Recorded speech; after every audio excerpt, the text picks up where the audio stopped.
Welcome back everybody to WCS EU Challenger, where we are getting ready to hop into our second best of 5 of the day. We'll have 6 of them for you. First one took an hour and a half. If that happens, Todd, with all of them, we'll be here past midnight. But I'm okay with it, because it was a really good one. The second one, however, might be a little faster. We've got DnS versus Nerchio. First game is on the way. And once again, we have our Polish Zerg spawning in the right bottom side, who is, of course, Nerchio, opening up with the 12 pool. I don't know what it is with that build, but he's loving it. His opponents, he's had a pretty impressive run. He's one of the new guys that's performing really at top level over in Europe, playing as the Blue Protoss. It is DnS, representing France.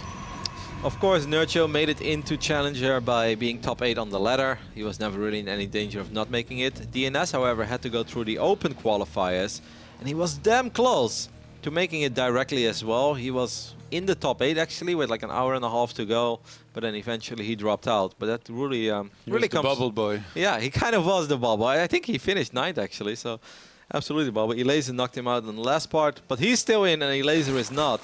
So perhaps DnS will have the last laugh. DnS apparently is ranked 15 and 16 on ladder. I don't know what it is. They are always like that close together. I don't know if the players try to achieve that.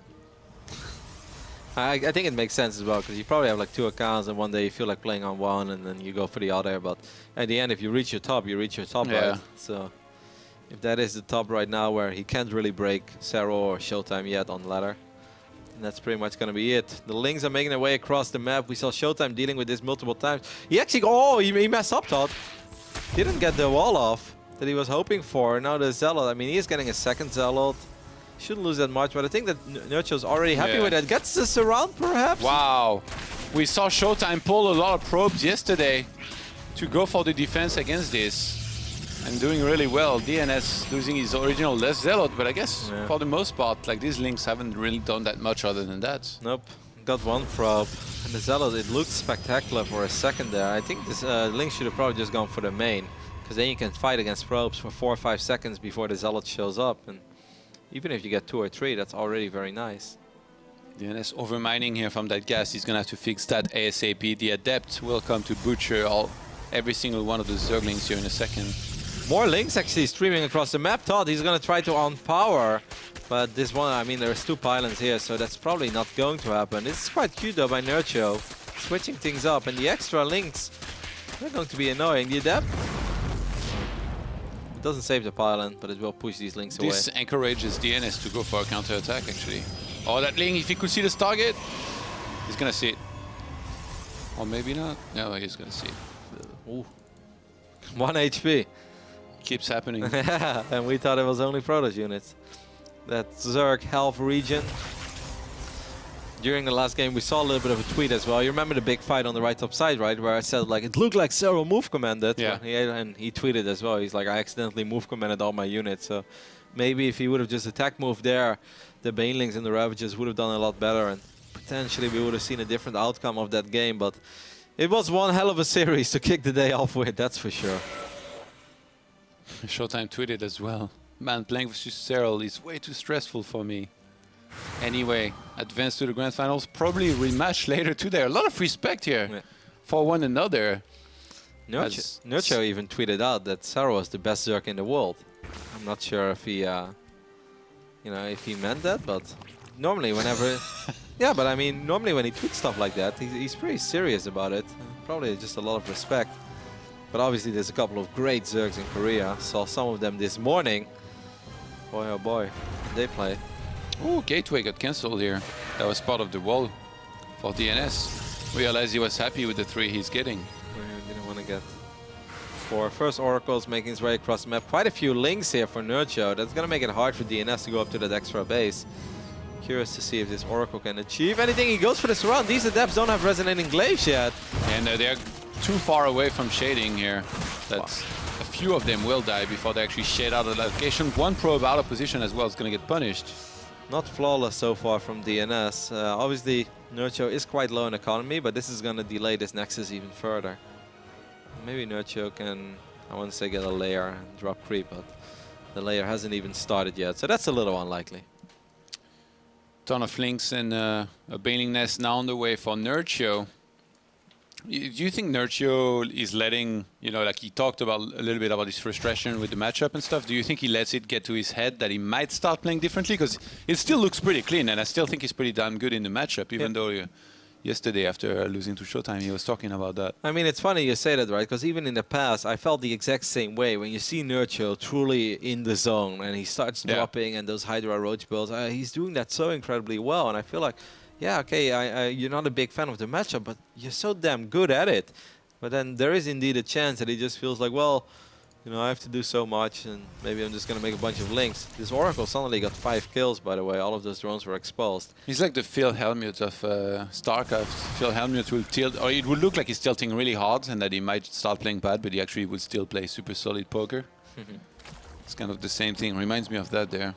Double Ro4 for Nerchio there. This is a mistake. Yeah, I think it is. I mean, there's no lair.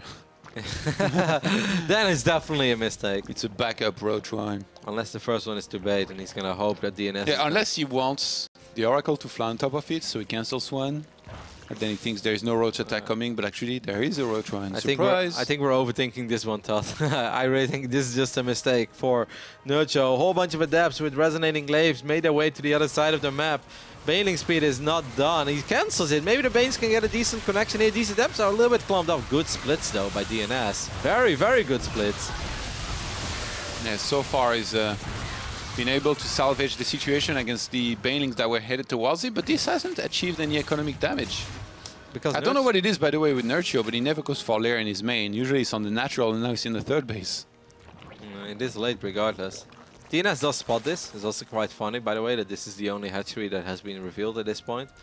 Nerchio's like, well, let me give you a hint. I am going for a lair. Walker count is very scary here. 63 probes against 51 drones. If nothing happens in the next minutes in Nerchio's favor, DnS is going to be very far ahead. Nice force fields here are going to shield some of his sentries away from that location. Overcharge is going to help as well, and Nerchio achieves nothing here. Wow. With his Zergling counter-attack. And Void Ray gets a cancel on the 4th base. That had +1 as well, so he absolutely banked on those links, doing a little more there than they actually did. That Void Ray is sick. Yeah. The Silent Guardian, man. It reminds me of the, you remember the Axiom days where those protosses like Crank and Alicia, they often had a Void Ray denying the fort. Where they would send out this Void Ray hit squad with 3 Void Rays and a Mothership Core denying the fort. 8 extra gates. Apparently 1 Void Ray is enough. Yeah, they never got the memo. It's like, well, 3 Void Rays is enough, but maybe 1 can do it as well. At 3 Void, you often got the kill, because by then the hatch was actually done. 8 gates. It's going to bring him up to 11, 12, something like that. 11 probably. DnS, no, it's 8 total, I think, with the ones that he's producing now. No. It's way more. He has 5 on the way, and 6 are already done. What? See, Oracle in the main takes quite a bit of damage. Oh yeah, 11 gates total. Alright, well, I mean, it's no surprise, right? DnS is Protoss and DnS is French. Like, obviously, he's going to be going for a lot of gates, massing units, and then attacking.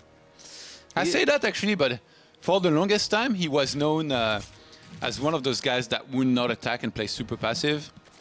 Remember I talked about that one tournament that would take place in my city, where T-Drogo and Denver would go? Yeah. DnS would go as well. He was there quite a few times. Yeah, pretty strong. I think in the one that I finally lost to Drogo, yeah, I beat DnS before making it to the finals and then losing to Drogo. Back then he was obviously a different player. Lately DnS has really been putting on some impressive results on the board. He went full-time, played a lot, improved a ton, and he's definitely one of the better Protosses that we have over in Europe. Not quite the absolute top tier yet in terms of results. I'm talking not necessarily ladder or shape. I'd say there's only like 2 that probably stand above him, right? Hearthstone and Showtime? Who else are we forgetting? Mana is good, but lately... Yeah, like, you can't really rank DnS above Mana yet, right? Let's see. But he's looking incredibly good here in the first game. Nerchio is going to try to bring it back with Lurkers. Nerchio obviously aware of the fact that there is Storm on the other side of the map now, and he knows what he has to worry about.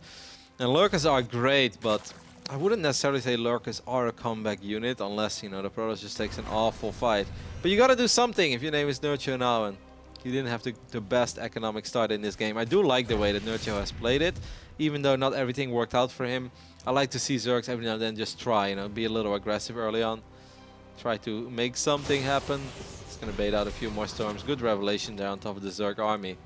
I guess DnS is a lot in T-Drogo's shadow as well. T-Drogo is definitely seen as one of the bigger Protosses that we have over in Europe too. Yeah, you're right. There's a couple of guys. But you're definitely right when you say that he's closing in on them. Kind of forgot about Drogo. It's because he's in Korea right now. He's Korean. He counts as just that.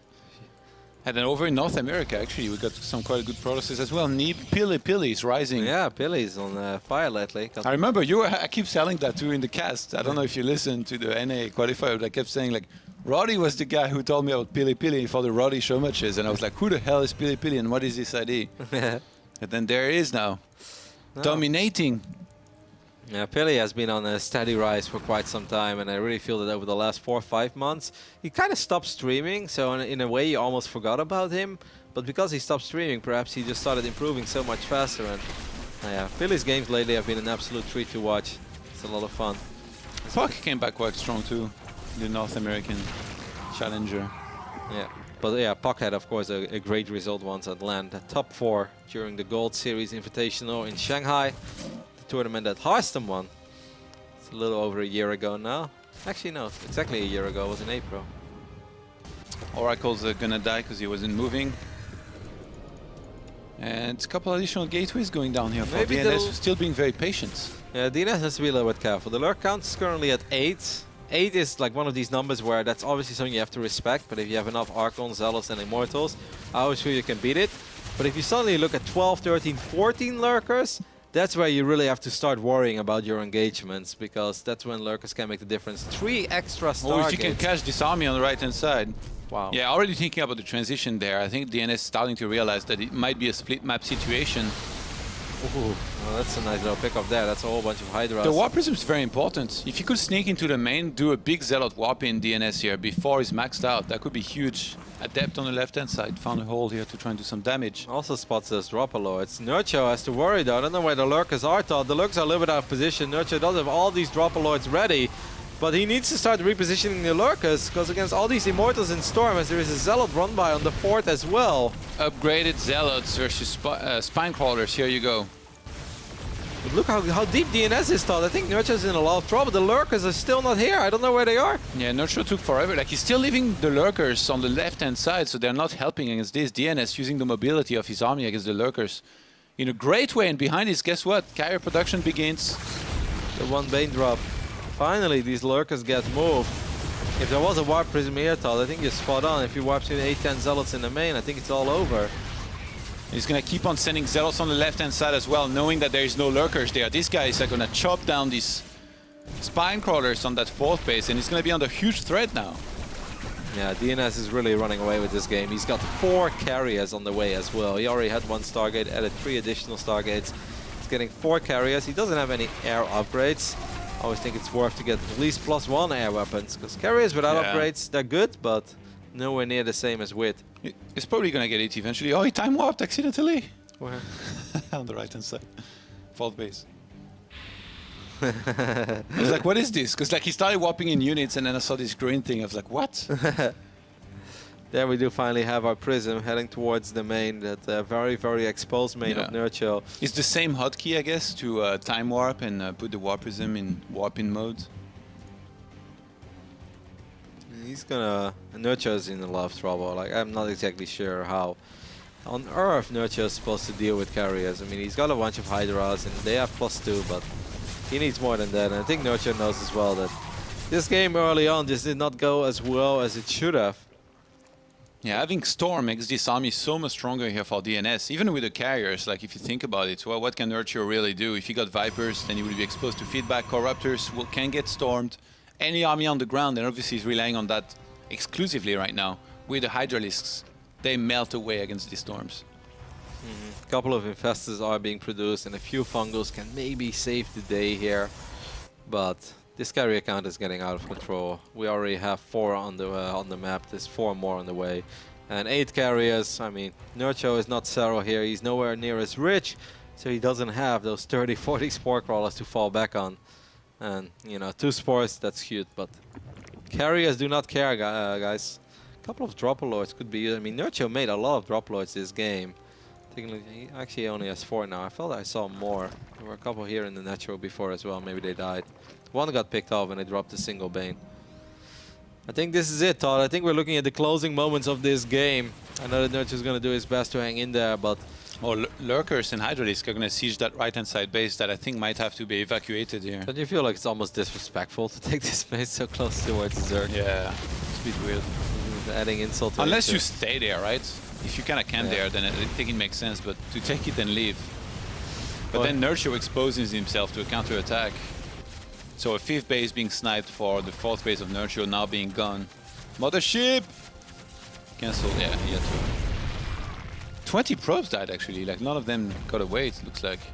It's gonna make DnS's army bigger and bigger, Todd. A few extra Archons, a few more Zealots.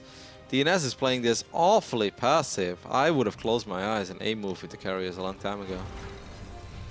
That's the way. Sometimes you need to toy with your food a little bit, Roddy. I guess maybe he's trying to tilt Nerchio here in game 1. It's like, I think, like I told you, he's one of those players that used to play overly passive, and I know all about it because I'm kind of like that myself.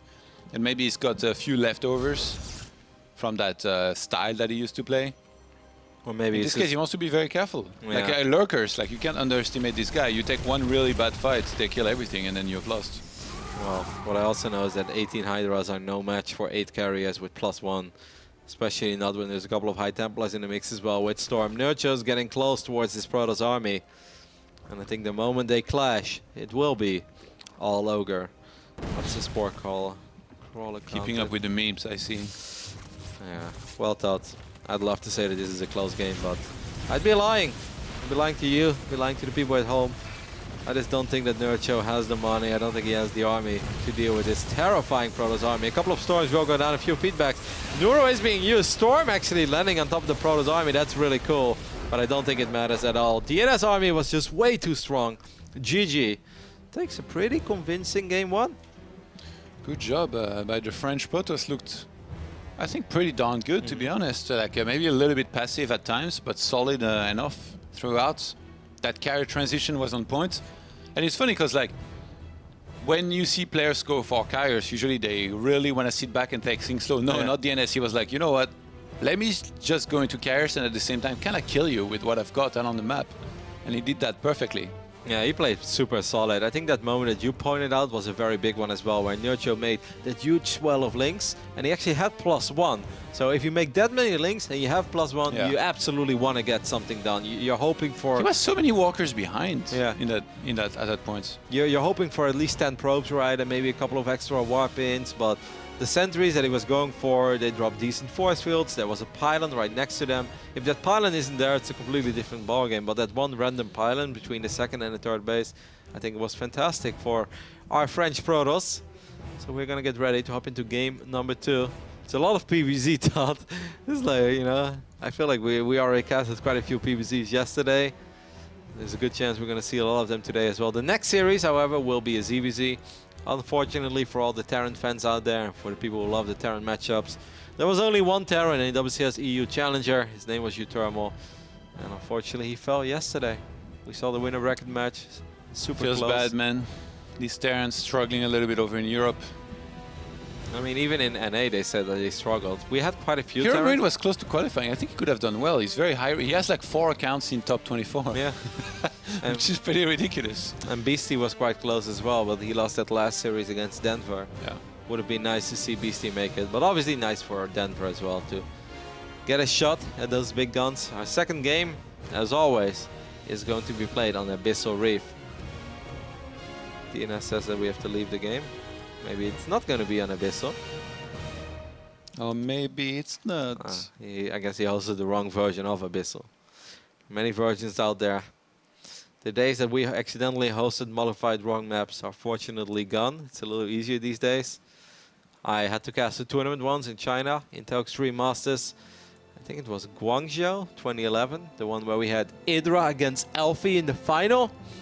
That was pretty memorable, and Idra winning, and Idra having that great quarterfinal against Puma was memorable.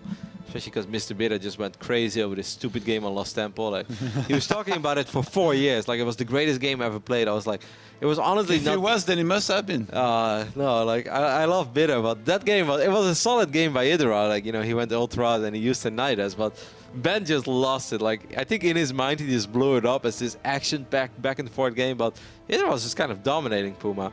But something else happened in that tournament, and that's that Strelok hosted his own game against Revival in the group stage. I think it was Revival. And he hosted the wrong version of Shakura's Plateau. And his Marines did like 8 damage a shot and had 8 range or something.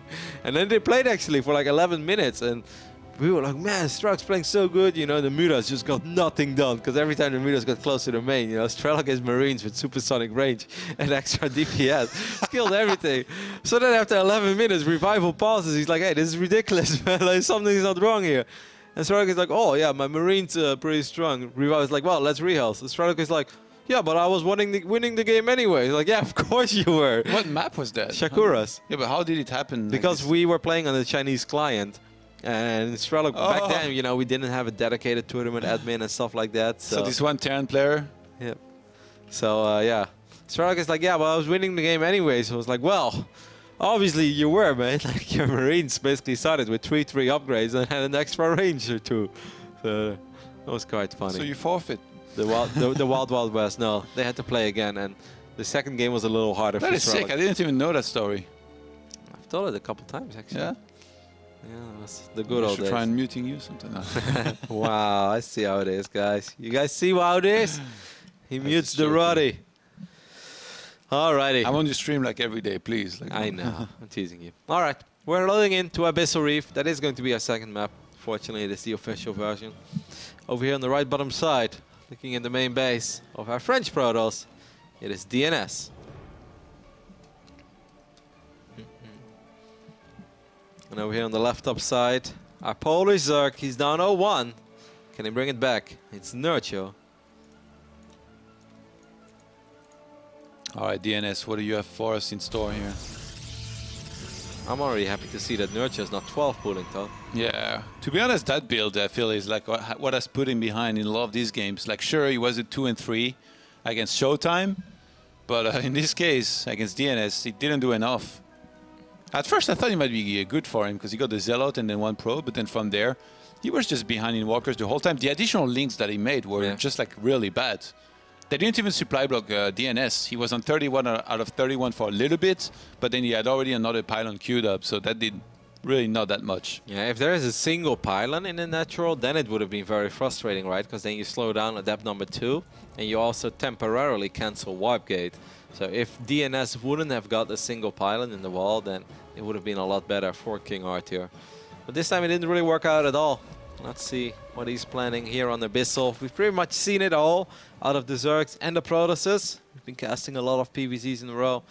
But it's safe to say that DnS just looked really solid there in game 1. Played it a little, perhaps overly safe, but it's hard to be critical of it, right? Like, tournament life is on the line. Placing top 4 in this tournament would be a massive achievement for DnS. He's only 2 rounds away from succeeding with that goal. Actually, 2 maps away. Yeah, if he wins it, he's top 4. Yeah. Wow, yeah, you're right. It's just those single matches there. They're qualifying matches, both of them. Wow. This and Bly versus Snoot, so that would be pretty sick here. Already being up 1-0.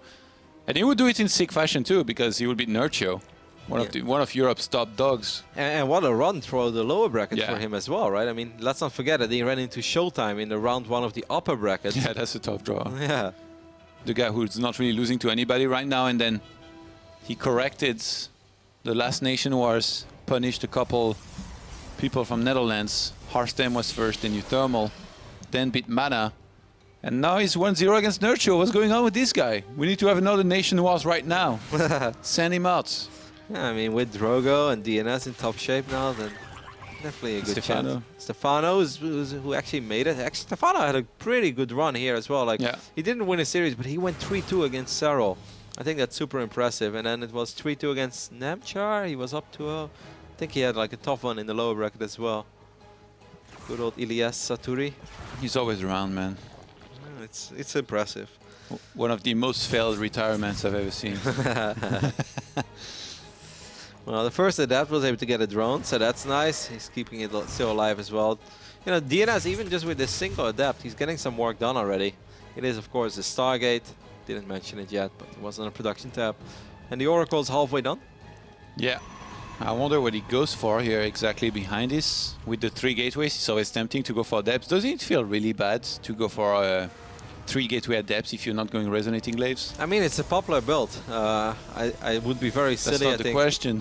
No. I think it works, or at least it worked a while, because a lot of the Zergs, they look at it and they be like, well, you know, if it's Stargate, we've got some time. And then suddenly the 3 gate, it just hits a lot faster than when you normally would wait for a Twilight upgrade. And that's when they're not ready. And it's all about maybe killing a Spore, and then the Oracles have free reign. So it's definitely not a bad build, but it's one of these builds that is in fashion, and I feel, you know, the more that Zergs will play against it, the better they get in defending it. And I think there is a good chance that eventually it will disappear. All right. The Oracle looking to try and achieve something there. There's no drones to snipe on that base. Going to get chased away for now. Adept still being warped in. I'm pretty sure the DnS is going to want to go forward with this. Yep. And that's going to be with the first 6 Adepts there.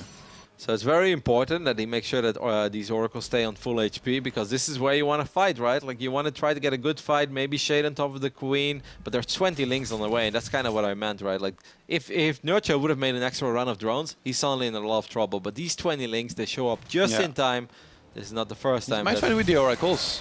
They've got quite a bit of energy. Kind of standing idle right now. You don't want to let that shade, mate. I think he will. Okay, that's a mistake. Yeah, because he wants to use the Oracles to maybe he can pick up a couple of these drones being transferred, but Nerchio's handling this incredibly well.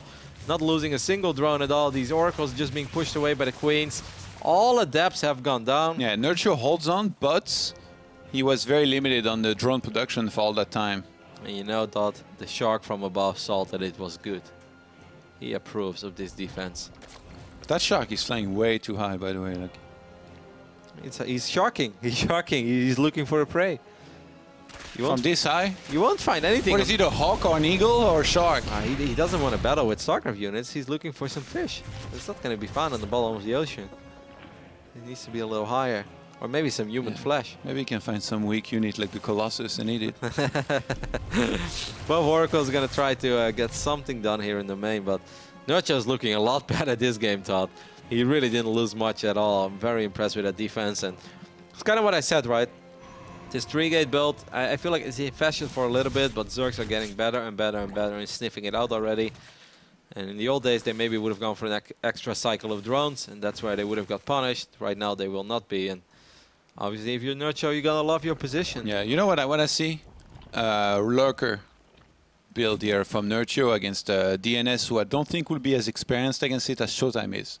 Like, whenever you go for this against Showtime, it's like, well, he's pretty darn good against it. He's played a lot of games, but DnS might not be as familiar with it. So if we were to go in that scenario, maybe I would give a slight edge to Nerchio, who in this game definitely put in some good work defensively. He's caught back up on the worker count now. 7 gates going on the way.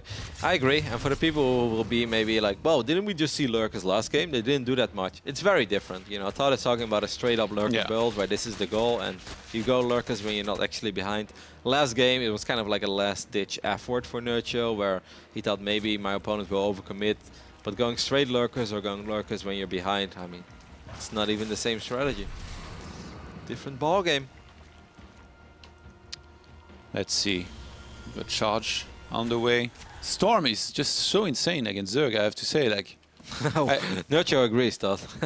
No, but like in all of these last few games that we've casted, especially from these great players like Showtime, I really like truly like I've almost had like an epiphany. I'm looking at it, I'm like, oh my god, like I can't believe I delay Storm so much myself when I play against Zerg. It's just so good. I'm just gonna go for it every game now and probably die before because I'm bad, but. Oh, the Oracles might fly over the... Okay, I guess he already saw them. That would have been a very, very expensive loss. This is a sweet moment, though. I mean, DnS is going up to his fort base. A couple of force fields are available. Photon Overcharge is available, but Storm is not available yet. I don't think he should be attacking before Lurkers. He just wants to see if these Banes can get close enough. There isn't that much DPS in his Protoss army. Stasis can maybe... Nope, it's just a single Bane. One Oracle does get picked off. Getting a cancel on the fort is massive, though. Yeah, there is no Storm. That's the big thing there. No so cancel. DnS not able to defend as well as he wanted to. Oh, the sentry is getting blown up as well by these Banes. One more save is not going to save the day. Nerchio might not win the game here, but he definitely took care of a lot of these expensive Protoss units. And he denies access to that 7th and 8th gas that you obviously want to have when you want to play Archon Immortal. DnS very low on the Immortal count, by the way. If you have to face Lurkers, you need to have a lot of Immortals to be able to actually fight, especially if they set up forward. And so far in this game, it's Nerchio setting up the pace, going forward all times, being super aggressive. Even with just a small pack of Hydralisks like this. You saw how quickly Focus Fire does extra Zealots as well. You know, when they're still low on HP, it's a little easy to pick them off. 5 Drop Lords are morphing. Second Robo being added on now for DnS, who knows he's going to need a lot and a lot of Immortals. Sets up a Stasis Wall on the right-hand side here, where he thinks the next attack is going to be. Actually, that Stasis Wall is a bit, maybe a little bit low towards the gateways, but every time I underestimate these guys, they just catch like so many units and trap them. Nerchio's getting an Overseer as well. What's in the Drop Lords? Nothing yet, I assume, as he's testing the water. 3 Hydras do get trapped. That's not enough. A couple of Zealots gonna run in one by one. Nerchio, the rest of his units are not here yet. They're coming in from the left side though, so this is going to become a massive kind of chaotic fight. Is that no cancel again? Is that the second Nexus that just died? Oh, and DnS, he's running out of his important units there. Some of these Immortals have died. One of those is very low on hit points. He only trapped 3 Hydralisks on the left-hand side, which actually are going to walk through their death right now. Well, 2 Nexus did not get cancelled. At 800 minerals down the drain. Could have been and a penny saved is a penny earned, isn't it? 8 Zealots. 8 Zealots can make the difference. Now the Stasis being wiped in. DnS having a very hard time securing its fort. Yeah, look at the supply. He would have 16 more supply. Yeah. That would actually make it quite close, right? Especially with Storm. The Dream would very much so be alive. All these Drop Lords are ready. This kind of game where like your one of your important bases gets denied so many times in a row, if you get it denied so many times, it always feels like eventually Zerg has too much economy and too many units. Ooh, triple Photon Overcharge is available here for DnS. There's a High Templar nearby. I don't think he has the energy, does he? No.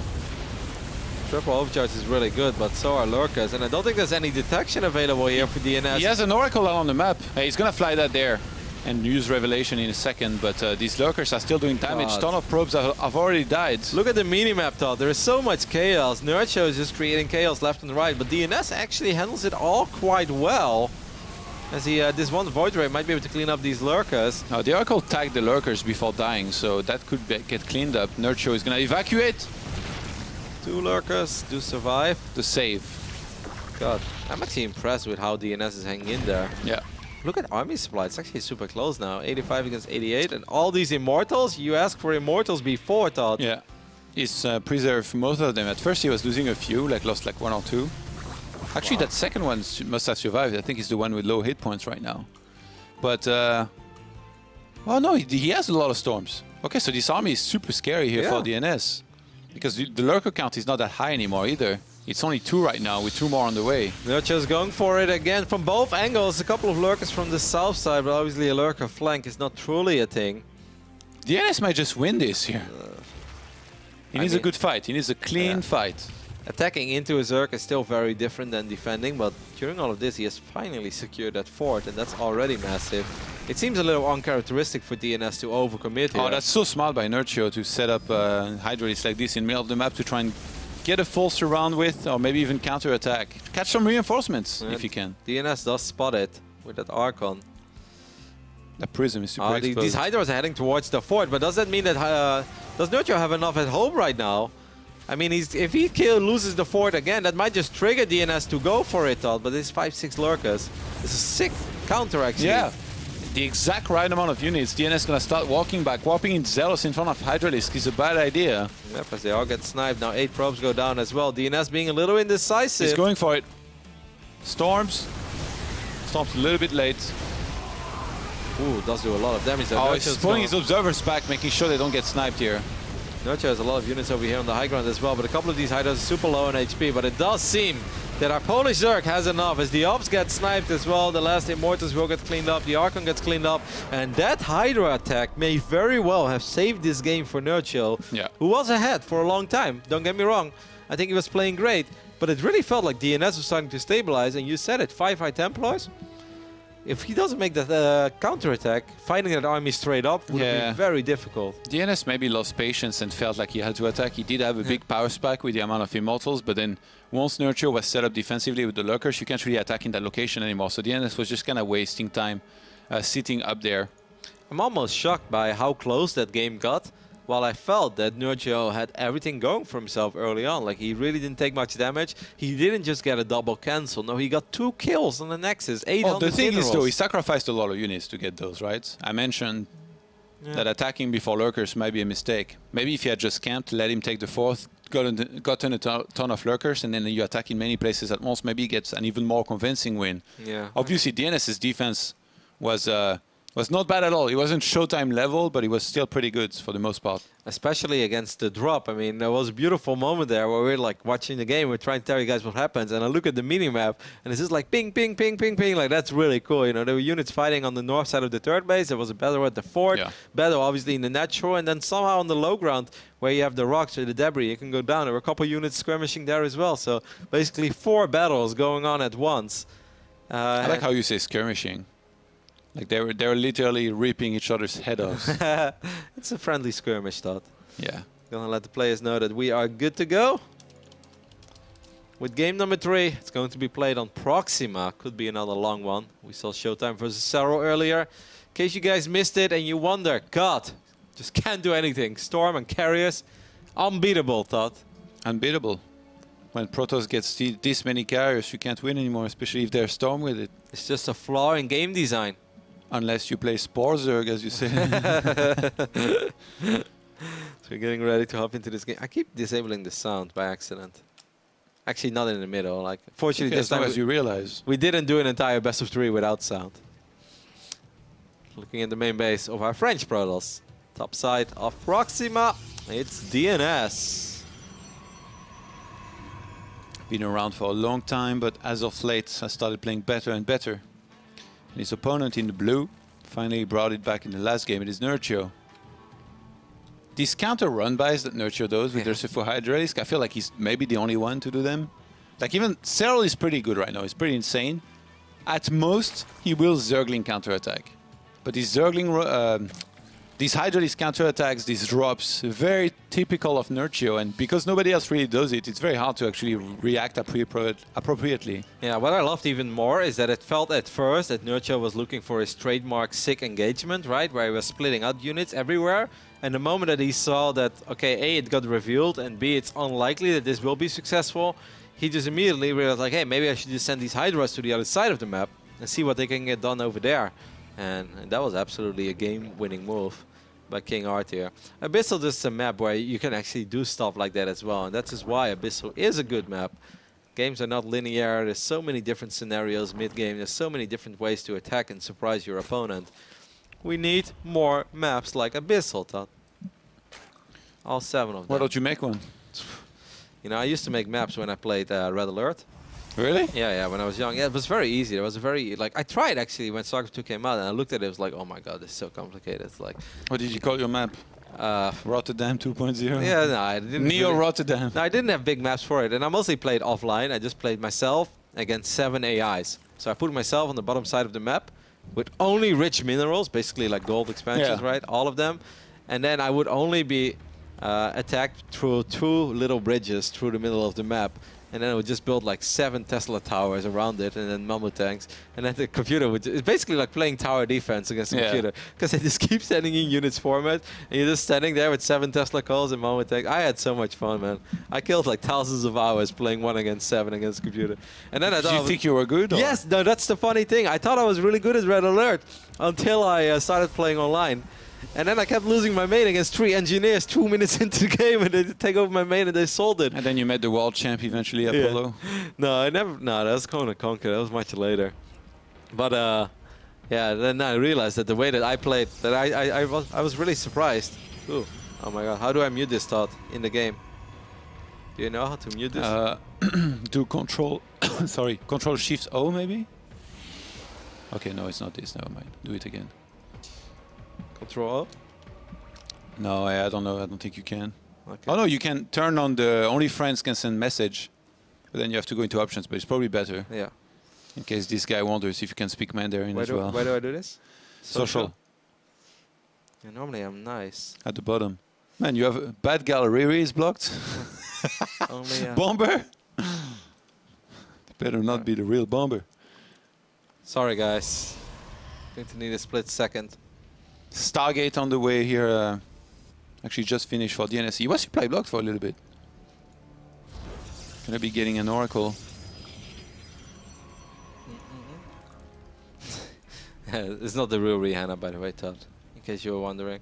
That's the real bomber, though, isn't it? Never. All right, so an Oracle opening over here on the top side of Proxima. Oh, it's the pylon. Yeah. He didn't get a building all the way to the top, though, next to the middle line. The mana pylon. Well, the TLO pylon. I love how he just claimed it to be a TLO pylon, even though he doesn't play Protoss. He has, like, no clue. Takes full credit. Alrighty. Phoenix after the Oracle. Hashtag Roddy build. Phoenix DT. If he busts it out, I'm going to lose it over here, Todd. I know we've got 4 more best of 5s after this, but it's going to be a solo cast by Todd.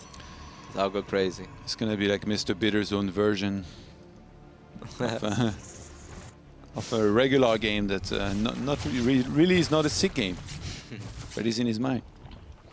Oracle got a single drone there. I believe one drone got picked off before that. As resonating lasers on the way. This time DnS might go with a... Does he have a robo? Doesn't have a robo yet, but I'm expecting just like Adept Madness this time. Like, since he's getting Twilight Console, which is very different. There's some Adept Phoenix. Could also just be a single Phoenix to kill Overlords. Phoenix obviously a little bit cheaper than a Void Ray and less supply as well. So if you just want to make one unit to kill Overlords. What do you think is going to be, Todd? Explosion the gate, mass Adepts, or...? I mean, we've seen a lot of gateways every time come down. The question is, how aggressive does DnS want to play with this? Nah, I think he might just take another base, tech to storm, take his time. Yeah, we see a robo go down as well. Could be for a War Prism. And then, like... Yeah, you can play like that at first. 10 gate Adept, man. It's a lot of Adepts this time. And Nerchio is defending with roaches. And I, in general, think it's a little harder to defend flawlessly with roaches than it is with banelings. I mean, we saw It's just started a lot of drones, actually, instead of more units. Yeah, I mean, even though there is a couple of roaches out on the map, he's gonna wall off. That's smart. That's so smart. 12 roaches is more than enough to fight these Adepts. Yeah, they don't have the speed to chase them. You were saying it. And DnS, actually, does he realize on time? Yeah, that's good. Oh, well done. That's an excellent way to deal with it. That's a great way to deal with it. But actually, I think like a lot of players, they still sometimes kind of have a deer in the headlights moment when they see a lot of Adepts and Shades going forward. I saw, I think he was Stats that was streaming, and he was facing a Protoss that was massing Adepts in PvP and sitting right outside his natural. He couldn't attack because there was overcharges and like a good defensive setup for Stats. So what did he do?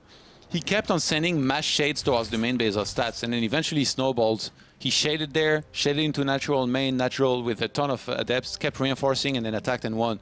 But like a very, very close game. I feel like if Stats had had a pylon up his ramp, made 3 pylons with a probe there, then what do? You have to attack into his natural, but then you lose because he had enough there. So it's kind of the same thing. Like a lot of players, they don't react properly against these Adepts, but guess what? On a map where you need 3 average size building or like normal size building with 3 evos, then you can wall off easily against this.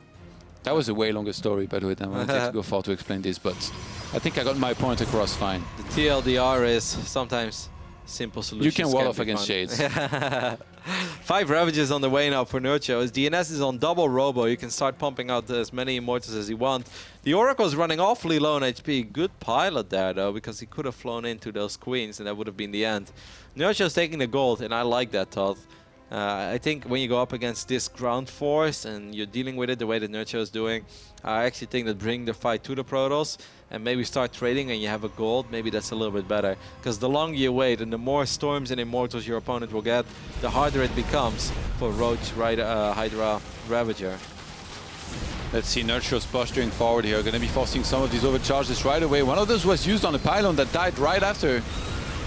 DnS is going to have to get more forces out there, but so far the force fields have done their job. Yeah, he preserves his immortal count. That pylon in the back was pushing out some very serious damage as well. He's trying to find that prism.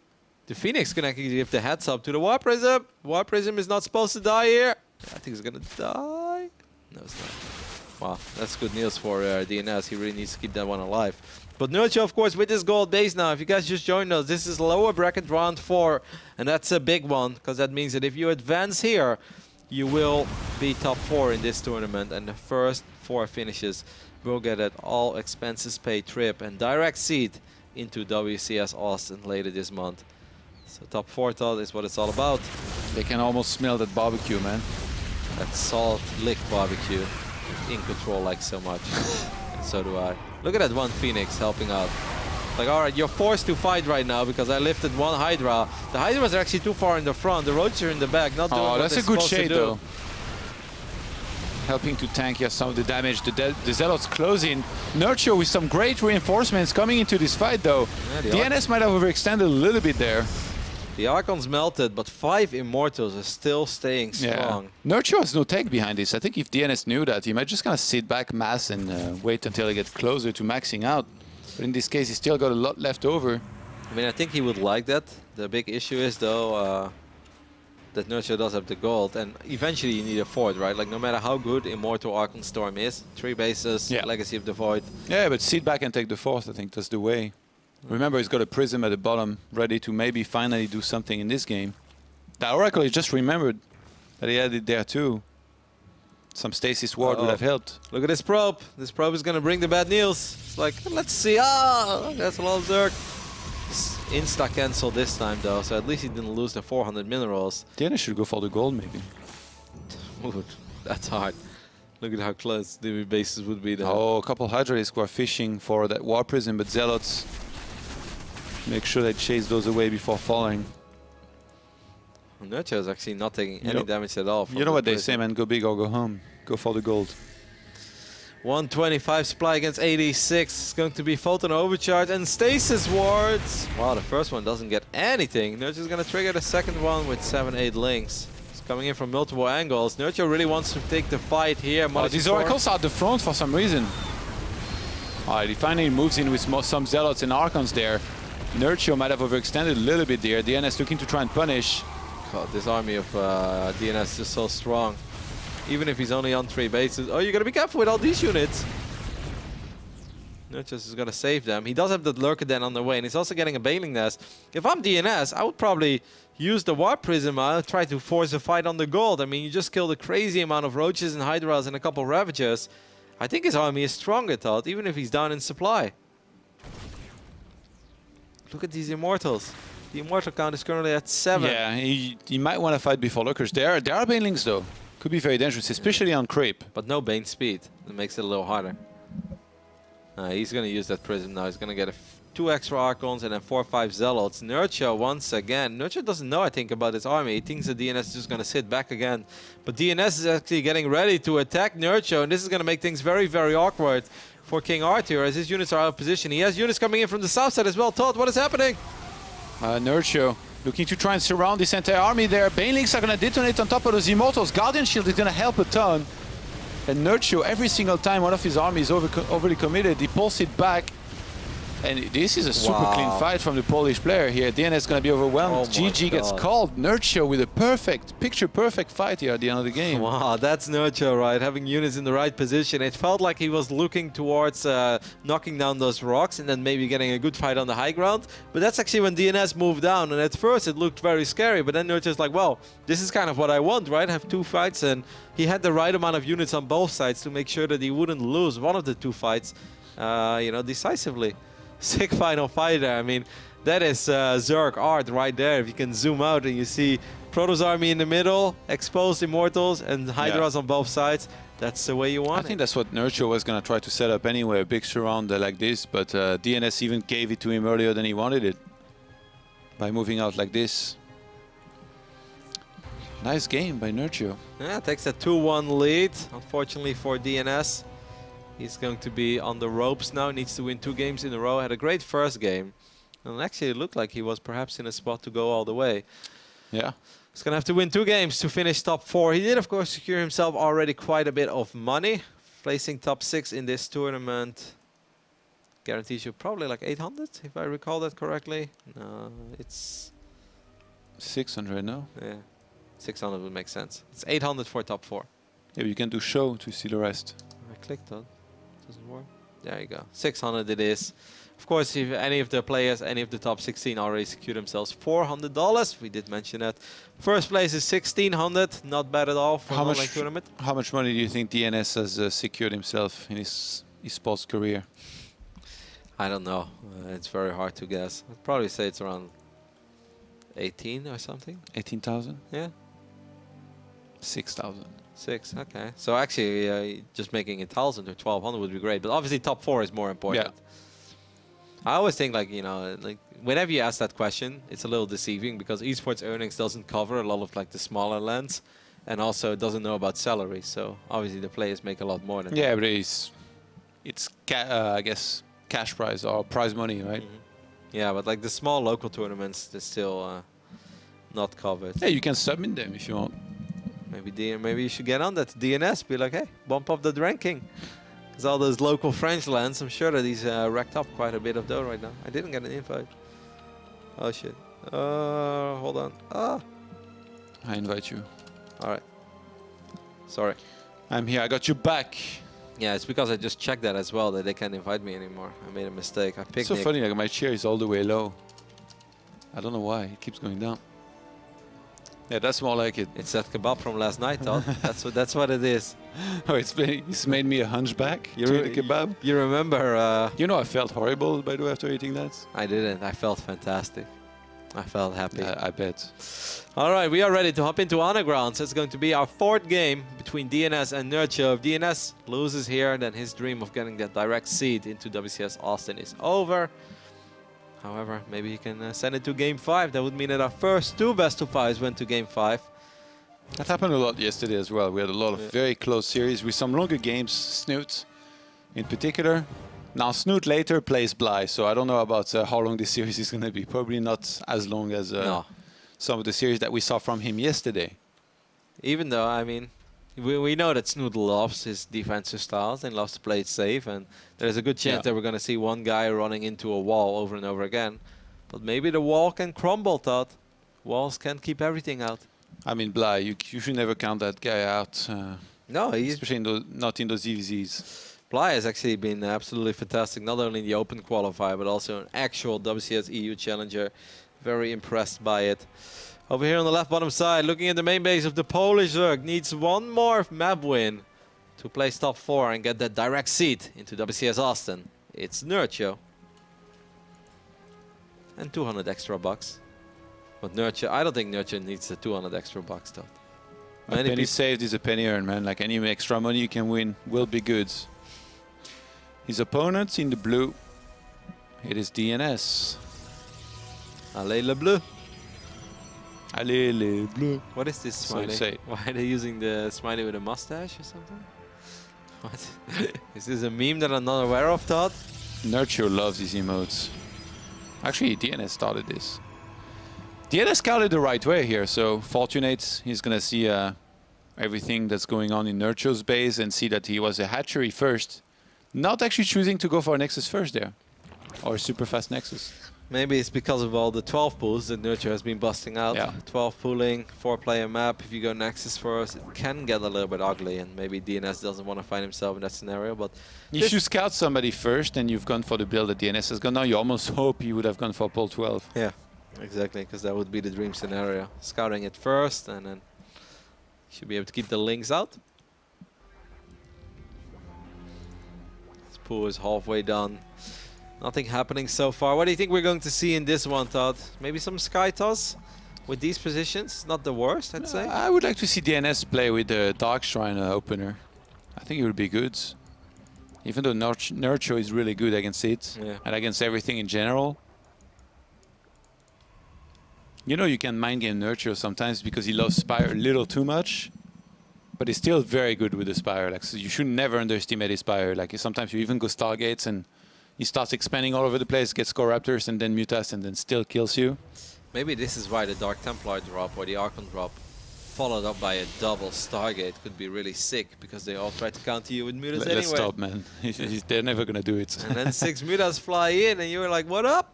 I've got 5 Phoenixes over here. I told you that story, right? Of like when I played Nerchio a long time ago in Poland for the Samsung European Championship. No, I remember the games because I know you won. Yeah, he would always go Spire. And then on the Shattered Temple, I took a third base, and then I made 2 Stargates and Mass Phoenixes, and then Mutas flew in. He was the sickest blind counter of all time. But he was always doing Spire and Mutas. That was Wings of Liberty still, right? Yeah, that was Wings. Fnatic Tot? Or was it even Yeah, before Fnatic, yeah. Alrighty, we've got one Adept moving across the map. It's going to spot that Nerchio has dropped that hatchery on the low ground. I think you're getting your wish granted, by the way, Todd. Twilight Console finished up, Robotics Facility being wiped in. Good scout, though, by... Well, was supposed to be a good scout by Nerchio. But then the Link turned around. Never lucky. Yeah, the Spire didn't start yet. The Dark Shrine, sorry. Did you see that Adept shot? It almost felt like it shot from all the way here. Adepts now have Tempest range. The old Tempest. Wouldn't that be sweet, Todd? Let's put like one Adept over here. Start shooting at the drones. If I could modify, pretty good. I mean, if David Kim is moving along, you know, maybe Roddy can become the new balance designer. Oh my god. Don't worry, my Protoss brothers. I've got you covered. Proxy Tempest, like suddenly is like unbeatable. Stalkers now have Stim as well. It's gonna be I mean, you couldn't heal them that well, so maybe it wouldn't be that useful. They'd still be pretty weak. Stalkers with Blink and Stim. We need real solutions. Oh, that sounds like a solution to me. 2 more range Colossus. Okay, now Photon Overcharge. Some damage was removed before, give it 10 more damage. We didn't like Photon Overcharging Pylon, so we're gonna put it on Immortals instead. Links get a surround on the Immortal, you Photon Overcharge your Immortal. That's what would happen if I was in charge. Phoenixes can now pick up Dark Templars and attack from the air. Yeah. Dark Templars can jump on top of the Phoenix and slice down Corruptus.